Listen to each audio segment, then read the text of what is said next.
Air-Sea Containers offer a range of 4G combination packaging solutions for the transportation of dangerous goods by road, sea or air, utilising specific approved inner packaging. Always refer to the Code 11 assembly instructions when assembling this package, which provides information on the correct assembly method and a list of approved inners.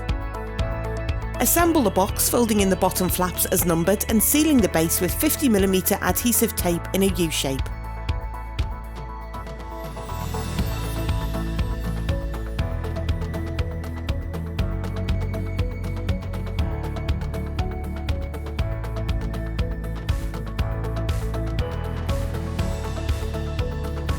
Place the approved inner into the 4G box.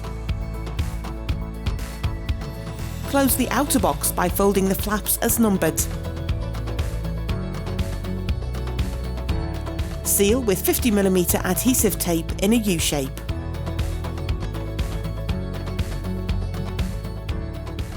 Your product is now correctly packaged and ready for the appropriate hazard labels to be affixed, along with any other necessary consignment information.